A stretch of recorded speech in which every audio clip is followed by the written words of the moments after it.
Item ಯಾವುದೇ ಇರಲಿ try ಮಾಡಿ ಆಚಿ ಚಿಕನ್ ಮಸಾಲಾ. ಇದು ಜೀ ಕನ್ನಡ ನ್ಯೂಸ್ ನ ಬಿಗ್ ಎಕ್ಸ್ಕ್ಲೂಸಿವ್ ಸ್ಟೋರಿ. ಬೆಂಗಳೂರು ನಗರದ ಜನರಿಗೆ ಹೊಸ ತಲೆನೋವು ಶುರುವಾಗಿದೆ.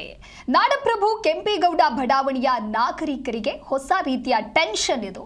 ಬೆಳಗ್ಗೆ ತಾನೇ ನಾಡಪ್ರಭು ಕೆಂಪೇಗೌಡ ಬಡಾವಣೆಯ ರಸ್ತೆಗಳಲ್ಲಿ ಕಾರ್ ರೇಸ್ ಮಾಡಿದ್ದಾರೆ. ಬಿಡಿಎ ನಿರ್ಮಿಸಿರೋ ಹೊಸ ಡಾಂಬರ್ ರಸ್ತೆಗಳಲ್ಲಿ ಕಾರ್ ರೇಸ್ ಮಾಡಿದ್ದಾರೆ.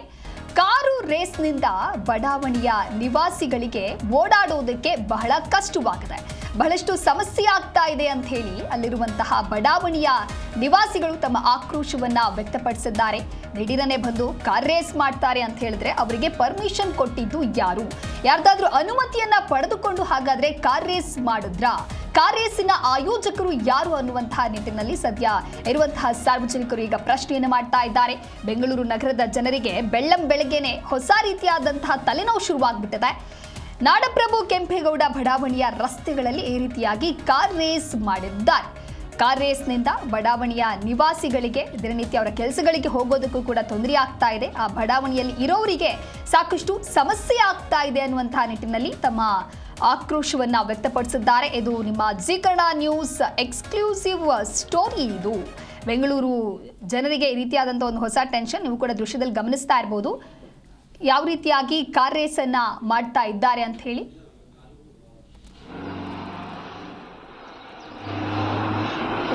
ನಾಡಪ್ರಭು ಕೆಂಪೇಗೌಡ ಬಡಾವಣೆಯ ರಸ್ತೆ ಅದು. ಆ ರಸ್ತೆಗಳಲ್ಲಿ ಈ ರೀತಿಯಾದಂತಹ ಕಾರ್ ರೇಸ್ ಮಾಡ್ತಾ ಇದ್ದಾರೆ ಅಂತ ಹೇಳಿ ಅಲ್ಲಿರುವಂತಹ ಜನರು ಇದೀಗ ಕಂಪ್ಲೇಂಟ್ ಅನ್ನ ಮಾಡ್ತಾ ಇದ್ದಾರೆ. ತಮ್ಮ ಆಕ್ರೋಶವನ್ನ ವ್ಯಕ್ತಪಡಿಸ್ತಾ ಇದ್ದಾರೆ. ತಮಗೆ ಸಮಸ್ಯೆ ಆಗ್ತಾ ಇದೆ, ಈ ರೀತಿಯಾದಂತಹ ಕಾರ್ ರೇಸ್ಗೆ ಬಂದ್ರೆ ನಾವು ಹೇಗೆ ಓಡಾಡುವುದು ಅಂತ ಹೇಳಿ ಕ್ವಶನ್ ಮಾಡ್ತಾ ಇದ್ದಾರೆ. ಇದಕ್ಕೆ ಸಂಬಂಧಪಟ್ಟಂತೆ ಮತ್ತೊಂದು ಬ್ರೇಕಿಂಗ್ ಅಪ್ಡೇಟ್ ಲಭ್ಯವಾಗ್ತಾ ಇದೆ. ಕಾರು ಡಿಕ್ಕಿ ಹೊಡೆಯುವ ಭಯದಲ್ಲಿದ್ದಾರೆ ಎನ್ಕೆಪಿಎಲ್ ನಿವಾಸಿಗಳು. ರೇಸ್ ಚಾಲಕರಿಗೆ ತೀವ್ರವಾಗಿ ತರಾಟೆ ತೆಗೆದುಕೊಂಡಿದ್ದಾರೆ ಅಲ್ಲಿರುವಂತಹ ನಿವಾಸಿಗಳು. ಯಾವುದೇ ರೀತಿಯಾದಂತಹ ಪರ್ಮಿಷನ್ ಇಲ್ಲದೆ ಕಾರ್ ರೇಸಿಂಗ್ ಆಯೋಜನೆಯನ್ನ ಮಾಡಿದ್ದಾರೆ. ಆಂಧ್ರ, ತಮಿಳುನಾಡಿನ ಕಾರುಗಳು ಕೂಡ ಈ ಕಾರ್ ರೇಸ್ನಲ್ಲಿ ಭಾಗಿಯಾಗಿದ್ದಾವೆ. ಆಯೋಜಕರ ವಿರುದ್ಧವಾಗಿ ಎಫ್ಐಆರ್ ದಾಖಲಿಸುವುದಕ್ಕೆ ನಿವಾಸಿಗಳು ಇದೀಗ ಮನವಿಯನ್ನ ಮಾಡ್ತಾ ಇದ್ದಾರೆ. ಜನರ ಓಡಾಟಕ್ಕೆ ಸಂಚಾಕಾರ ತಂದೊಡ್ಡಿದೆ ಕಾರ್ ರೇಸ್. ಮೊದಲನೇ ದೃಶ್ಯದಲ್ಲಿ ಕೂಡ ನೀವು ಗಮನಿಸ್ತಾ ಇರಬಹುದು ಯಾವ ರೀತಿಯಾಗಿ ಕಾರ್ ರೇಸ್ಗೆ ಕಾರ್ಗಳು ಬಂದು ಓಡಾಡ್ತಾ ಇದೆ ಅಂತ ಹೇಳಿ. ಇದರಿಂದ ನಮಗೆ ಸಮಸ್ಯೆ ಆಗ್ತಾ ಇದೆ ಅಂತ ಹೇಳಿ ಸದ್ಯ ಎಫ್ಐಆರ್ ದಾಖಲು ಮಾಡೋದಕ್ಕೆ ಅಲ್ಲಿರುವಂತಹ ನಿವಾಸಿಗಳು ಇದೀಗ ಮನವಿಯನ್ನ ಮಾಡ್ತಾ ಇದ್ದಾರೆ. ಒಂದು ಪರ್ಮಿಷನ್ ಇಲ್ಲದೆ ಈ ರೀತಿಯಾದಂತಹ ಕಾರ್ ರೇಸಿಂಗ್ ಆಯೋಜನೆ ಮಾಡುವಂಥದ್ದು ಎಷ್ಟರ ಮಟ್ಟಿಗೆ ಸರಿ? ಇದರಿಂದ ಸಾಕಷ್ಟು ಜನರಿಗೆ ಸಮಸ್ಯೆ ಆಗ್ತಾ ಇದೆ. ಈ ರೀತಿಯಾಗಿ ತೀವ್ರ ತರಾಟೆಯನ್ನ ತೆಗೆದುಕೊಂಡಿದ್ದಾರೆ ಅಲ್ಲಿರುವಂತಹ ನಿವಾಸಿಗಳು. ಕಾರು ಡಿಕ್ಕಿ ಹೊಡೆಯುವಂತಹ ಭಯದಲ್ಲಿ ಅಲ್ಲಿದ್ದಾರೆ ಎನ್ಕೆಪಿಎಲ್ ನಿವಾಸಿಗಳು. ಇದಕ್ಕೆ ಸಂಬಂಧಪಟ್ಟಂತೆ ಮತ್ತಷ್ಟು ಮಾಹಿತಿಯನ್ನು ನೀಡ್ತಾರೆ ನಮ್ಮ ಪ್ರತಿನಿಧಿ ಪ್ರಸನ್ನ ದೇವನೂರು ಲೈವ್ ನಲ್ಲಿ ಜಾಯ್ನ್ ಆಗ್ತಾ ಇದ್ದಾರೆ. ಪ್ರಸನ್ನ, ಬೆಂಗಳೂರು ನಗರದ ಜನರಿಗೆ ಇದು ಒಂದು ರೀತಿ ಹೊಸ ತಲೆನೋವು. ಕೆಂಪೇಗೌಡ ಬಡಾವಣೆಯ ನಾಗರಿಕರಿಗೆ ಟೆನ್ಷನ್ ಆಗ್ತಾ ಇದೆ ಅಂದ್ರೆ ಅವ್ರು ಏನಾದ್ರೂ ಪರ್ಮಿಷನ್ ಅನ್ನ ತೆಗೆದುಕೊಂಡಿದ್ರಾ? ಯಾವೆಲ್ಲ ಕಾರ್ಗಳು ರೇಸಿಂಗ್ ನಲ್ಲಿ ಇತ್ತು? ಈಗ ಯಾವ ರೀತಿಯಾದಂತಹ ಆಕ್ರೋಶ ವ್ಯಕ್ತಪಡಿಸ್ತಾ ಇದ್ದಾರೆ ಅಲ್ಲಿನ ಸ್ಥಳೀಯರು? ಕಾರ್ನ ರೇಸ್ ನಡೀತಾ ಇದೆ ಅಂತ ಹೇಳಿ ನೋಡಿ, ಇಂಥ ರೇಸ್ ಗಳನ್ನ ನಡೆಸಲಿಕ್ಕೆ ಪ್ರತ್ಯೇಕವಾದ ಟ್ರ್ಯಾಕ್ ಗಳಿರುತ್ತೆ. ರೇಸಿಂಗ್ ಟ್ರ್ಯಾಕ್ಸ್ ಗಳಂತಾನೆ ಕರೀತಾರೆ. ಅಲ್ಲಿ ಯಾವುದೇ ಜನಸಾಮಾನ್ಯರ ಓಡಾಟ ಇರೋದಿಲ್ಲ. ರೇಸಿಂಗ್ ಪರ್ಪಸ್ಗೋಸ್ಕರನೇ ಆ ಟ್ರ್ಯಾಕ್ ಗಳನ್ನ ಮಾಡಿರ್ತಾರೆ. ನಾಡಪ್ರಭು ಕೆಂಪೇಗೌಡ ಲೇಔಟ್ ನಲ್ಲಿ ಮೊದಲಿಂದನೂ ಇದ್ದ ಸಮಸ್ಯೆ ಅಂದ್ರೆ ರಸ್ತೆಗಳು ಸರಿ ಇಲ್ಲ. ಹಲವು ಬಾರಿ ಆ ಜನಸಾಮಾನ್ಯರು ಕಂಪ್ಲೇಂಟ್ ಅನ್ನ ಮಾಡ್ತಾ ಇದ್ರು. ಅದರಲ್ಲೂ ಕೂಡ ಹ್ಯಾರಿಸ್ ಅವರು ಅಧ್ಯಕ್ಷರಾದ ನಂತರ, ಮಣಿವಣ್ಣನವರು ಅಲ್ಲಿ ಆಯುಕ್ತರಾಗಿ ಬಂದ ನಂತರ ಆ ನಾಗರಿಕರ ಸಮಸ್ಯೆಗಳಿಗೆ ಈಗ ಪರಿಹಾರವನ್ನು ಕಲ್ಪಿಸಿ ಒಂದು ರೋಡ್ ನ ಚೆನ್ನಾಗಿ ಮಾಡ್ಕೊಟ್ಟಿದ್ದಾರೆ. ಒಳ್ಳೆ ಉತ್ತಮ ಗುಣಮಟ್ಟದ ರೋಡ್ಗಳಾಗಿರೋ ಹಿನ್ನೆಲೆಯಲ್ಲಿ ಜನಸಾಮಾನ್ಯರು ನಾವೇಗೋ ಓಡಾಡ್ಕೊಂಡಿರ್ಬೋದು ಅಂತ ಅನ್ಕೊಂಡಿದ್ರು. ಆದ್ರೆ ಅದೇ ರೋಡ್ಗಳಲ್ಲಿ ಇವತ್ತು ಕಾರುಗಳನ್ನ ತಂದು ರೇಸ್ ಮಾಡುವಂತ ಕೆಲಸಕ್ಕೆ ಆಗ್ತಾ ಇರುವಂತದ್ದು. ಭಾನುವಾರ ಮತ್ತೆ ಇವತ್ತು ಯಾವಾಗೆಲ್ಲ ರಜಾ ಸಿಗುತ್ತೆ ಅಲ್ಲೆಲ್ಲ ಕಾರ್ನ ತೆಗೆದುಕೊಂಡು ಹೋಗುವಂತದ್ದು. ಮಾಡಿಫೈಡ್ ಕಾರ್ಗಳಾಗಿರ್ತವೆ, ಬಹಳ ಸ್ಪೀಡ್ ಆಗಿ ಹೋಗುವಂತ ಕಾರ್ಗಳು. ಈ ಕಾರ್ಗಳಲ್ಲಿ ವಿಶೇಷತೆ ಏನಪ್ಪಾ ಅಂತಂದ್ರೆ ಅವುಗಳ ಸೈಲೆನ್ಸರ್ಗಳು ಬಹಳ ಸದ್ದು ಮಾಡುವಂತ ಸೈಲೆನ್ಸರ್ಗಳಾಗಿರ್ತವೆ. ಅವುಗಳ ಆರ್ಭಟ ಬೋರ್ಗಿರತಕ್ಕೆ ಎಂತವ್ರಿಗೂ ಕೂಡ ಮಾನಸಿಕ ಖಿನ್ನತೆ ಒಳಗಾಗುವಂತದ್ದು, ಶಬ್ದ ಮಾಲಿನ್ಯ ಹೆಚ್ಚಿರ್ತದೆ. ಜನಸಾಮಾನ್ಯರು ಓಡಾಡ್ಲಿಕ್ಕೆ ಮಾಡಿರುವಂತಹ ರಸ್ತೆಗಳಲ್ಲಿ ಇವರು ರೇಸ್ ಮಾಡುವುದು ಎಷ್ಟು ಮಟ್ಟಿಗೆ ಸರಿ? ಇವ್ರ ಬಗ್ಗೆ ಸಂಬಂಧಪಟ್ಟಂತೆ ಅಲ್ಲಿ ಹೋಗಿ ಕೇಳೋ ಸಂದರ್ಭದಲ್ಲಿ ಯಾರು ಅಂದ್ರೆ ಅಲ್ಲಿ ಜನಸಾಮಾನ್ಯರು ಏನು ನಾಡಪ್ರಭು ಕೆಂಪೇಗೌಡ ಲೇಔಟ್ ನಿವಾಸಿಗಳು ಹೋಗಿ ಇವ್ರನ್ನೆಲ್ಲ ಕೇಳಿದ ಸಂದರ್ಭದಲ್ಲಿ ನಮ್ಮಿಷ್ಟ ಇದು ಸಾರ್ವಜನಿಕ ರಸ್ತೆ ಅಂತ ಹೇಳಿ ದರ್ಪದ ಉತ್ತರವನ್ನು ಕೂಡ ಕೊಟ್ಟಿದ್ದಾರೆ. ಅದಕ್ಕೆ ಸಂಬಂಧಪಟ್ಟಂತೆ ಆ ನಾಗರಿಕರು ಏನ್ ಮಾಡಿದ್ದಾರೆ, ಅಲ್ಲಿದ್ದ ನಮಗೆ ಗೊತ್ತಿರುವಂತ ಒಬ್ರು ನಾಗರಿಕರು ವಿಡಿಯೋ ಮಾಡಿ ನಮ್ಗೆ ಜೀ ಕನ್ನಡ ನ್ಯೂಸ್ಗೆ ಮಾಹಿತಿಯನ್ನು ಕೊಟ್ಟಿರುವಂತದ್ದು. ನೋಡಿ, ಪ್ರತಿ ಏನು ರಜಾ ಬಂದ ಕೂಡಲೇ ಇವರು ಕಾರ್ಗಳನ್ನ ತರ್ತಾರೆ, ರೇಸ್ ಅನ್ನ ಮಾಡ್ತಾರೆ. ಇಲ್ಲಿ ಬಹಳ ವೇಗವಾಗಿ ಹೋಗ್ತಾರೆ. ಜನಸಾಮಾನ್ಯರು ಓಡಾಡೋಕೆ ಈ ಸಮಸ್ಯೆಗೆ ಪರಿಹಾರ ಬೇಕಾಗಿದೆ. ಪೊಲೀಸ್ ಅವ್ರ ಗಮನಕ್ಕೆ ಬರ್ತಾ ಇಲ್ವಾ ಅನ್ನುವಂತ ವಿಚಾರ ಜೊತೆನಲ್ಲಿ ಬ್ಯಾಡರಳ್ಳಿ ಪೊಲೀಸು ಮತ್ತೆ Jnana Bharathi police station limits, 2 station ಲಿಮಿಟ್ಸ್ಗೆ ಈ ಒಂದು ಜಾಗ ಬರುತ್ತೆ. ಇಷ್ಟು ದೊಡ್ಡ ಒಂದು ಲೇಔಟ್ ನಲ್ಲಿ ಇವತ್ತು ಕಾರ್ಗಳು ಎಗ್ಗಿಲ್ದೆ ಸಾಕ್ತಾ ಇರುವಂತದ್ದು. ಈ ರೇಸ್ ಮಾಡ್ತಿರೋರು ಯಾರು ಅನ್ನೋಂತ ಸಂದರ್ಭದಲ್ಲಿ ನಾವು ಒಂದಷ್ಟು ಎನ್ಕ್ವೈರಿ ಮಾಡೋ ಸಂದರ್ಭದಲ್ಲಿ ಗೊತ್ತಿರುವಂತ ವಿಚಾರ ಏನಪ್ಪಾ ಅಂತಂದ್ರೆ, ಈ ರೇಸ್ ಮಾಡ್ತಿರುವಂತ ಏನಂದ್ರೆ ಕಾರ್ಗಳನ್ನ ಹೊಂದಿರುವ ಮಾಲೀಕರು, ರೇಸಿಂಗ್ ಕ್ರೇಜ್ ಇರುವಂತ ಕಾರ್ ಮಾಲೀಕರು ಏನಿದ್ದಾರೆ, ಇವರೆಲ್ಲ ಒಂದು ಗುಂಪುಗಳನ್ನ ಮಾಡ್ಕೊಂಡು ಆ ಒಂದು ಖಾಲಿ ಜಾಗ, ಈ ತರ ಏನು ಲೇಔಟ್ಸ್ ಗಳಿರುತ್ತೆ ಅಂತ ಜಾಗಗಳಿಗೆ ಹೋಗಿ ಕಾರ್ಗಳನ್ನ ತೆಗೆದುಕೊಂಡೋಗಿ ಒಂದು ಗುಂಪು ಮಾಡ್ಕೊಂಡು ಅವರ ಶೋಕಿಗೋಸ್ಕರ, ಅವರ ಒಂದು ಏನ್ ಹೇಳ್ತಾರೆ, ಅವರ ಒಂದು ಎಂಜಾಯ್ಮೆಂಟ್ಗೋಸ್ಕರ ವೇಗವಾಗಿ ಕಾರನ್ನ ಹೊಡೆಯುವಂತದ್ದು, ಅಲ್ಲಿ ಕಾಲಹರಣ ಅಥವಾ ಸಮಯವನ್ನ ಕಳೆಯುವಂತದ್ದು. ರೇಸಿಂಗ್ ಮಾಡ್ಲಿ, ಆದ್ರೆ ರೇಸಿಂಗ್ ಟ್ರ್ಯಾಕ್ ಗಳಲ್ಲಿ ಮಾಡ್ಬೇಕಾಗತ್ತೆ.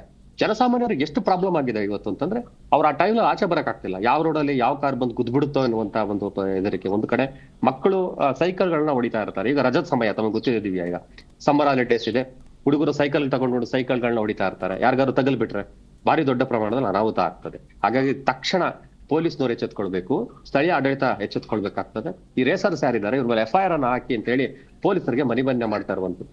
ಈ ತರ ಮಾಡ್ಲಿಲ್ಲ ಅಂತಂದ್ರೆ, ಎಲ್ಲೆಲ್ಲಿ ಖಾಲಿ ಸ್ವಲ್ಪ ನಿವೇಶನಗಳಿರುತ್ತೆ, ಒಳ್ಳೆ ರೋಡ್ಗಳಿರುತ್ತೆ, ಅಲ್ಲೆಲ್ಲರೂ ಕೂಡ ರೇಸ್ ಮಾಡಕ್ ಶುರು ಮಾಡ್ತಾರೆ. ಈ ತರ ಅಕ್ರಮವಾದ ರೇಸಿಂಗ್ ಇಂದ ಏನಾಗ್ತದೆ, ಯಾರಿಗಾರು ತಗುಲಿದ್ರೆ ಪ್ರಾಣಾಪಾಯ ಆಗ್ತದೆ, ರೇಸರ್ಗಳಿಗೂ ಕೂಡ ಪ್ರಾಣಾಪಾಯ ಇರ್ತದೆ. ಆ ಹಿನ್ನೆಲೆಯಲ್ಲಿ ತಕ್ಷಣ ಈ ಒಂದು ರೇಸಿಂಗ್ ಏನ್ ಅಕ್ರಮವಾಗಿ ಮಾಡ್ತಾ ಇದ್ದಾರೆ, ಅವರೆಲ್ಲ ವಿಡಿಯೋ ಚಿತ್ರೀಕರಣದಲ್ಲಿ ಅವ್ರ ಮಕ್ಕಳೆಲ್ಲ ಬಂದಿದೆ, ಕಾರ್ ನಂಬರ್ ಕಾಣುತ್ತೆ.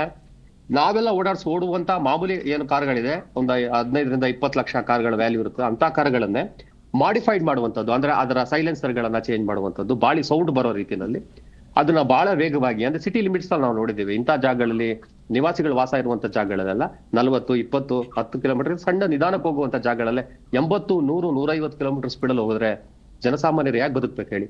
ಈ ತರದೊಂದು ಪ್ರಾಬ್ಲಮ್ ಬಹಳ ಕಾಣ್ತಾ ಇರುವಂತದ್ದು. ಹಾಗಾಗಿ NKPL ನಿವಾಸಿಗಳನ್ನ ಈಗ ಪೊಲೀಸ್ನವರು ಯಾರೇ ಆಗಿರ್ಬೋದು ತಕ್ಷಣ ಅವ್ರ FIR ಅನ್ನು ದಾಖಲಿಸಿ ಇವರಿಗೆ ಒಂದು ಕಾನೂನಿನ ರುಚಿಯನ್ನ, ಒಂದು ಬಿಸಿಯನ್ನ ತಟ್ಟಿಸುವಂತ ಕೆಲಸವನ್ನ ಮಾಡ್ಬೇಕಾಗ್ತದೆ. ದಿವ್ಯಾ, ಓಕೆ ಪ್ರಸನ್ನ, ಅವ್ರ ಟೈಮ್ ಪಾಸ್ಗೋಸ್ಕರ, ಅವ್ರ ಎಂಜಾಯ್ಮೆಂಟ್ಗೋಸ್ಕರ ಬಡಾವಣೆ ರಸ್ತೆಗಳನ್ನ ಯೂಸ್ ಮಾಡ್ಕೊಳ್ಳೋಂಥದ್ದು ಎಷ್ಟರ ಮಟ್ಟಿಗೆ ಸರಿ? ಜೊತೆಗೆ ಆಯೋಜಕರು ಏನಾದರೂ ಸಂಪರ್ಕಕ್ಕೆ ಸಿಕ್ಕಿದ್ರ ಅಥವಾ ಅವರ ಒಂದು ಪ್ರತಿಕ್ರಿಯೆ ಏನಾದರೂ ಸಿಕ್ಕಿದ್ಯಾ, ಹೇಗೆ?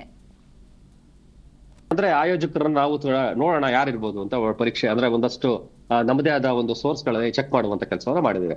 ಇದು ಪ್ರಾಬ್ಲಮ್ ಏನಂತಂದ್ರೆ, ಯಾರ್ಯಾರು ಈ ರೇಸಿಂಗ್ ನ ಒಂದು ಹವ್ಯಾಸ ಇರುತ್ತಲ್ಲ, ಅಂದ್ರೆ ಬಹಳ ಸ್ಪೀಡ್ ಆಗಿ ಹೊಡೆಯುವಂತದ್ದು, ಈ ತರದ ಒಂದು ಯುವಕರು ಅಥವಾ ಏನು ಗುಂಪುಗಳಿರ್ತವೆ, ಅವ್ರು ಏನ್ ಮಾಡ್ತಿರ್ತಾರೆ, ಈಗ ಸಾಮಾನ್ಯವಾಗಿ ನೈಸ್ ರೋಡ್ ಅಲ್ಲಿ ರೇಸ್ ಮಾಡುವಂತದ್ದು, ಮೈಸೂರು ರೋಡ್ಗಳಲ್ಲಿ ಸ್ಪೀಡ್ ಆಗಿ ಹೋಗುವಂತದ್ದು, ಆತರ ಒಂದು ಸಣ್ಣ ಸಣ್ಣ ವೀಕೆಂಡ್ ಗಳಲ್ಲಿ ಗ್ರೂಪ್ ಗಳನ್ನ ಕ್ರಿಯೇಟ್ ಮಾಡ್ಕೊಂಡಿರ್ತಾರೆ. ಅಂದ್ರೆ ದುಡ್ಡಿಟ್ಟು ರೇಸ್ ಮಾಡುವಂತದ್ದಲ್ಲ, ಒಂದು ಶೋಕಿಗೋಸ್ಕರ ಸ್ಪೀಡ್ ಆಗಿ ಹೊಡೆದು ರೇಸ್ ಮಾಡುವಂತದ್ದು, ಅವ್ರಿಗೆ ಏನೋ ಒಂದು ರಿಫ್ರೆಶ್ಮೆಂಟ್ ಆಗೋ ರೀತಿಯಲ್ಲಿ ಮಾಡ್ಕೊಳ್ಳುವಂಥದ್ದು. ಈ ರೀತಿಯಾಗಿ ಅವ್ರದೇ ಆದಂತ ಆನ್ಲೈನ್ ನಲ್ಲಿ ಒಂದಷ್ಟು ಜನನ್ನ, ಈಗ ಬುಲೆಟ್ ಗಳನ್ನ ಇಟ್ಕೊಂಡಿರುವಂತ ಒಂದು ಗ್ರೂಪ್ ಗಳನ್ನ ಮಾಡ್ಕೊಂಡು ಅಡ್ವೆಂಚರಸ್ ಆಗಿ ಬೇರೆ ಬೇರೆ ಕಡೆ ಹೋಗುವಂತ ನಾವು ನೋಡಿದೀವಿ. ಅದೇ ರೀತಿಲಿ ಈ ಕಾರ್ ರೇಸ್ ಮಾಡುವಂತ ಒಂದು ಹವ್ಯಾಸ ಇರುವಂತವ್ರು ಕೂಡ ಒಂದಷ್ಟು ಜನ ತಮ್ಮದೇ ಆದ ಗುಂಪುಗಳನ್ನ ಮಾಡ್ಕೊಂಡು ಆ ಒಂದು ವಾಟ್ಸ್ಆಪ್ ಗಳಲ್ಲಿ ಒಂದು ಗ್ರೂಪ್ ಗಳನ್ನ ಕ್ರಿಯೇಟ್ ಮಾಡ್ಕೊಂಡು ಈ ರೀತಿ ಎಲ್ಲಿ ರೇಸ್ ಮಾಡ್ಬೋದು ಒಂದು ಹಾಫ್ ಡೇಗೆ ಅನ್ನುವಂತ ವಿಚಾರವನ್ನ ಮಾಡ್ಕೊಂಡು ಬೆಳಗ್ಗೆ 7 ಗಂಟೆಗೆ ಆರಂಭ ಆಗುತ್ತೆ. ಇದು ಬೆಳಗ್ಗೆ 7 ಗಂಟೆ, ನೀವು ಯೋಚನೆ ಮಾಡಿ, ಇಡೀ ವಾರ ಕಷ್ಟಪಟ್ಟು ಶ್ರಮ ವಹಿಸಿ ಬಂದು ಮಲಗಿರ್ತಾರೆ. ಒಂದು ವೀಕೆಂಡ್ ಅಲ್ಲಿ ಸ್ವಲ್ಪ ನಿದ್ದೆ ಮಾಡೋಣ, ರಜಾ ದಿನಗಳು ನಿದ್ದೆ ಮಾಡೋಣ ಅಂತ ನಾಗರಿಕರಿಗೆ ಇವ್ರು ಕಾರ್ ರೇಸಿಂಗ್ ಆ ಬೋರ್ಗಿರ್ತ ಶಬ್ದ ಅವ್ರಿಗೆ ಎಷ್ಟು ಮಾನಸಿಕ ಕಿರಿಕಿರಿ ಮಾಡ್ಬೋದು ಅಂತ ಹೇಳಿ ಜನಸಾಮಾನ್ಯರು ಅರ್ಥ ಮಾಡ್ಕೋಬೇಕಾಗತ್ತೆ. ರೇಸಿಂಗ್ ಟ್ರ್ಯಾಕ್ ಗಳು ಬೇರೆ ಇರ್ತದೆ, ಅಂತ ಜಾಗಗಳೇ ರೇಸ್ ಮಾಡ್ಬೇಕಾಗ್ತದೆ. ಇದನ್ನ ಎಲ್ಲೋ ಶೋಕಿಗೋಸ್ಕರ, ಇವರ ಟೈಮ್ ಪಾಸ್ಗೋಸ್ಕರ ಇವರು 4-5 ಜನ ಒಂದು ಗ್ರೂಪ್ ಗಳನ್ನ ಕ್ರಿಯೇಟ್ ಮಾಡ್ಕೊಂಡು ಇದು ಅನ್ಆಥರೈಸ್ ಆಗಿ ತಮಗೆ ಮನ್ಸಿಗೆ ಬಂದಂಗೆ ಕಾರ್ ರೇಸ್ ಮಾಡ್ಲಿಕ್ಕೆ ಇವ್ರಿಗೆ ಯಾರು ಪರ್ಮಿಷನ್ ಕೊಟ್ಟಿದ್ದು? ಇಲ್ಲಿ ಕಾನೂನು ಸುವ್ಯವಸ್ಥೆ ಇದೆಯಾ, ಕಾನೂನು ಏನಾದ್ರು ಭಯ ಇದೆಯಾ ಅನ್ನುವಂತ ಪ್ರಶ್ನೆ ಉದ್ಭವ ಆಗ್ತದೆ. ಇವ್ರ ಮೇಲೆ ನಿರ್ದಾಕ್ಷಿಣ್ಯ ಕ್ರಮ ಕೈಗೊಳ್ಬೇಕಾಗತ್ತೆ, ಇಲ್ಲ ಅಂತಂದ್ರೆ ಜಾಸ್ತಿ ಆಗುತ್ತೆ. ಇದನ್ನ ನೆಕ್ಸ್ಟ್ ದಿನಗಳಲ್ಲಿ ಏನಾಗ್ತದೆ ಅಂತಂದ್ರೆ, ಒಳಗಡೆ ಸಿಟಿ ಒಳಗಡೆ ಚಂದ್ರ ಲೇಔಟ್, ವಿಜಯನಗರ ರೋಡ್ಗಳು ಚೆನ್ನಾಗಿದೆ. ಈಗ ಆ ಒಂದು ಇದುಗಳಲ್ಲಿ ಅಕ್ರಮವಾಗಿ ಬಹಳ ಸ್ಪೀಡ್ ಆಗಿ ಹೋಗ್ತಾರೆ, ಅಪಘಾತ ಮಾಡ್ತಾರೆ, ಏನೋ ಸಮಸ್ಯೆ ಆಗ್ತದೆ. ಹಾಗಾಗಿ ಇಂಥ ಉದ್ದಕ್ಕೆಲ್ಲ ಮಟ್ಟ ಹಾಕುವಂತ ಕೆಲಸ ಪೊಲೀಸ್ ಇಲಾಖೆ ಮಾಡಬೇಕಾಗುತ್ತೆ. ಅವರ ಗುರುತಿಡಿಬೇಕಾಗ್ತದೆ, ಯಾಕಂದ್ರೆ ಕಾರ್ಗಳ ನಂಬರ್ ಇದೆ, ಆ ವಿಡಿಯೋದಲ್ಲಿ ಬಹಳ ಸ್ಪಷ್ಟವಾಗಿ ಗೊತ್ತಾಗುತ್ತೆ. ಒಂದು FIR ನ ಹಾಕಿ NKPL ನಿವಾಸಿಗಳನ್ನ ವಿಚಾರಣೆ ಮಾಡಿದ್ರೆ ಇವರೆಲ್ಲ ಯಾರು ಏನು ಅನ್ನೋದು ಸ್ಪಷ್ಟವಾಗಿ ಗೊತ್ತಾಗುತ್ತೆ. ಇವ್ರ ವಿರುದ್ಧ ತಕ್ಷಣ ಕಾನೂನು ಕ್ರಮ ಕೈಗೊಳ್ಳಿಕ್ಕೆ DCP ಅವರು, ACP ಅವರು ಮುಂದಾಗಬೇಕು ಅನ್ನುವಂಥದ್ದು ನಮ್ಮ request. Divya, okay, thank you Prasanna ನಿಮ್ಮೆಲ್ಲ ಮಾಹಿತಿಗಾಗಿ. ನಮ್ಮ ಪ್ರತಿನಿಧಿ ಪ್ರಸನ್ನ ದೇವನೂರು ಕೂಡ ಮಾಹಿತಿಯನ್ನು ಕೊಡ್ತಾ ಇದ್ರು. ಅಲ್ಲಿ ಚಿಕ್ಕಪುಟ್ಟ ಮಕ್ಕಳು ಕೂಡ ಆಟ ಆಡ್ತಾ ಇರ್ತಾರೆ, ಆ ರಸ್ತೆ ಮಾರ್ಗದಲ್ಲಿ ಹೋಗ್ತಾ ಇರ್ತಾರೆ. ಇನ್ನು ರಜಾ ದಿನಗಳಲ್ಲಿ ಸಾಕಷ್ಟು ಜನ ಕೆಲಸ ಮಾಡಿ ರೆಸ್ಟ್ ಮಾಡಬೇಕು, ಲೇಟಾಗಿ ಎದ್ದೇಳಬೇಕು ಅಂತ ಅಂದ್ಕೊಂಡಿರ್ತಾರೆ. ಆದರೆ ಅಂತಹ ಬಡಾವಣೆಯಲ್ಲಿ ಈ ರೀತಿಯಾದಂತಹ ಕಾರ್ ರೇಸ್ ಮಾಡ್ತಾರೆ ಅಂತ ಹೇಳಿದ್ರೆ ಇವರಿಗೆ ಪರ್ಮಿಷನ್ ಕೊಟ್ಟಿದ್ದು ಯಾರು ಅಂತ ಹೇಳಿ ಪ್ರತಿನಿಧಿಯು ಕೂಡ ಮಾಹಿತಿಯನ್ನು ನೀಡ್ತಾ ಇದ್ರು. ಹಾಗಾಗಿ ಇವರ ವಿರುದ್ಧವಾಗಿ ಕ್ರಮ ಆಗಲೇಬೇಕು. ಇಲ್ಲ ಅಂತ ಹೇಳಿದ್ರೆ ಬೆಂಗಳೂರಿನಲ್ಲಿರುವಂತಹ ಬೇರೆ ಬೇರೆ ಬಡಾವಣೆಯ ರಸ್ತೆಗಳಾಗಿರಬಹುದು, ಎಲ್ಲಾ ಕಡೆಯೂ ಇದೇ ರೀತಿಯಾದಂತಹ ಕಾರ್ ರೇಸ್ ಮಾಡೋದಕ್ಕೆ ಇವರು ಮುಂದಾಗ್ತಾರೆ ಅಂತ ಹೇಳಿ